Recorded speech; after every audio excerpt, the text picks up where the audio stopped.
Hi everyone, my name is Shahrukh. Welcome to knowledge share channel. आज से हम knowledge share channel के through React JS पढ़ना start करेंगे। रिएक्ट जेएस बेसिकली जावास्क्रिप्ट की मोस्ट पॉपुलर लाइब्रेरी है और इस टाइम ये टॉप पे है। यानी अगर आप में से कोई भी रिएक्ट जेएस को कर लेता है तो मार्केट में इसकी बहुत डिमांड है और आपको इजीली जॉब मिल जाएगी। आप इससे फ्रीलांसिंग भी कर सकते हैं और अर्न कर सकते हैं। तो अगर आप में से कुछ ऐसे लोग हैं जिनका सॉफ्टवेयर का बैकग्राउंड नहीं है तो भी मसला नहीं है, क्योंकि ये बहुत इजी है। और हम जिस तरीके से इसको स्टेप बाय स्टेप लेकर चलेंगे, अगर आप उसको फॉलो करेंगे तो होपफुली आपको ये बिल्कुल आ जाएगी एडवांस लेवल की। तो रिएक्ट बेसिकली फेसबुक ने बिल्ड की थी, जिसको आज हम मेटा के नाम से भी जानते हैं। 2011 में इन्होंने ये बिल्ड की थी और ऑफिशियल इसकी फर्स्ट रिलीज जो है वो 2015 में प्रोवाइड की गई थी। अच्छा, रिएक्ट के अलावा हमारे पास जावास्क्रिप्ट की और भी लाइब्रेरी और फ्रेमवर्क हैं, जैसे एंगुलर, जैसे फ्लटर, और भी इसके अलावा और भी हैं। तो रिएक्ट के अंदर एक मेन फीचर है, एक मेन कॉन्सेप्ट है कंपोनेंट। ये कंपोनेंट का जो कॉन्सेप्ट है ना, ये समझ लें, मैं आपको कहूँगा कि उससे बेस्ट टॉपिक है ये, जिसको डिस्कस करने के हिसाब से। और इंटरव्यू से भी इससे रिलेटेड बहुत क्वेश्चन आते हैं कि व्हाट इज कंपोनेंट। तो कंपोनेंट इन शॉर्ट नोट हम ये कहेंगे कि ये एक यूज़र इंटरफेस।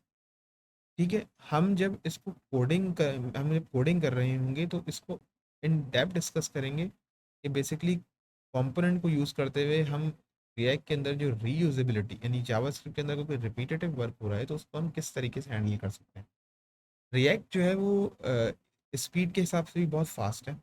यानी अगर आपका डाटा लोड हो रहा है या आप एक पेज से दूसरे पेज पर राउट कर रहे हैं तो आपका ब्राउज़र बार बार रीलोड नहीं होगा। ये एक बहुत बड़ा फीचर और ये एक बहुत बड़ी क्वालिटी है रिएक्ट के अंदर। अच्छा, रिएक्ट को पढ़ने के लिए ना तीन चीज़ों की रिक्वायरमेंट है। ये मैंडेटरी नहीं है, लेकिन इनकी रिक्वायरमेंट अगर ये आपको आती हो ना तो बेनिफिशियल है, यानी आपको समझने में आसानी हो। लेकिन अगर आपको ये तीनों चीज़ें नहीं आती जो मैंने नीचे मेंशन की हुई है रिक्वायरमेंट्स में, HTML, CSS और जावास्क्रिप्ट। जावास्क्रिप्ट में भी स्पेशली ES6, ECMAScript 6। तो बेसिकली अगर आपको ये नहीं भी आती तो कोई इतना मसला नहीं है। हम जब बना रहे होंगे, प्रोजेक्ट बिल्ड कर रहे होंगे, तो हम स्टेप बाय स्टेप आपको बताते रहेंगे कि इसमें HTML क्या है, इसमें CSS क्या है और इसमें जावास्क्रिप्ट का क्या रोल है। मैं शॉर्ट में आपको बता देता हूँ कि HTML बेसिकली बिल्डिंग ब्लॉक है।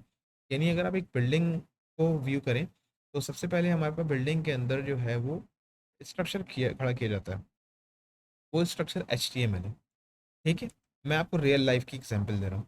इसके अलावा अगर आप उस बिल्डिंग के ऊपर कलर कर देंगे तो वो उसका CSS हो जाएगा।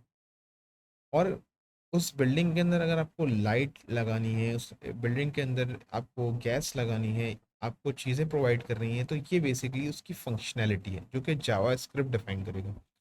अब हम इसको फर्दर ऑन जब हम प्रोजेक्ट बिल्ड कर रहे होंगे और प्रोजेक्ट बना रहे होंगे तो हम इसको डिस्कस करेंगे। अच्छा, रिएक्ट पढ़ने की सबसे अच्छी जगह जो है ना, यानी अगर आपको रिएक्ट कंप्लीट पढ़नी है, रिएक्ट के बारे में कुछ भी आपको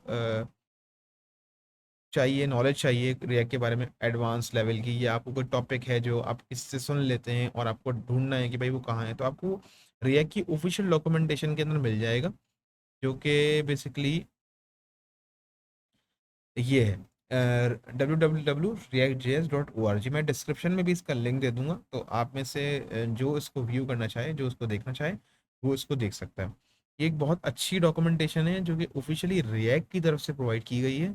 तो इसके अंदर डिटेल हर चीज़ डिस्कस्ड है, कि डिस्कस की गई है कि रिएक्ट के अंदर बेसिकली क्या क्या चीज़ें हैं, जो हम ऑलरेडी आसान वर्ड्स में और कोडिंग में आसान तरीके से आगे चल के सीखेंगे भी और आगे चल के इसको कोड करेंगे भी।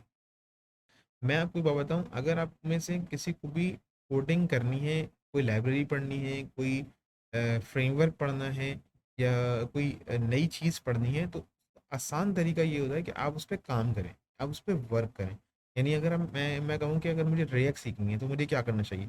रिएक्ट सीखने के लिए आपको सबसे पहले प्रोजेक्ट बिल्ड करना पड़ेगा। आपको नहीं आएगा उसको शुरू में समझ में, मैं ये क्या हो रहा है, क्या लिख रहा हूँ, आप उसको बस करते रहो। यानी अगर आप फॉर एग्जांपल मैं कोई डॉक्यूमेंटेशन देख रहा हूँ, डॉक्यूमेंटेशन देख के मैं उसका कोड कॉपी पेस्ट कर रहा हूँ, तो आप ये करते रहो। वन डे इंशाल्लाह आपको एक हर एक एक चीज़ समझ में आना शुरू हो जाएगी कि फॉर एग्जांपल रिएक्ट का लाइफ साइकिल मेथड किस तरीके से चलता है। हम आगे चल के रिएक्ट का लाइफ साइकिल मेथड भी डिस्कस करेंगे जब हम कंपोनेंट बना रहे होंगे कि लाइफ साइकिल मेथड क्या होता है, और एक कंपोनेंट जब लोड होता है तो कंपोनेंट लोड होने में सबसे पहला जो चीज़ रन होती है वो क्या है। बेसिकली यही लाइफ साइकिल मेथड है। हम आगे चल के उसको इन डेप्थ डिस्कस करेंगे। तो फिर हम चलते हैं आगे।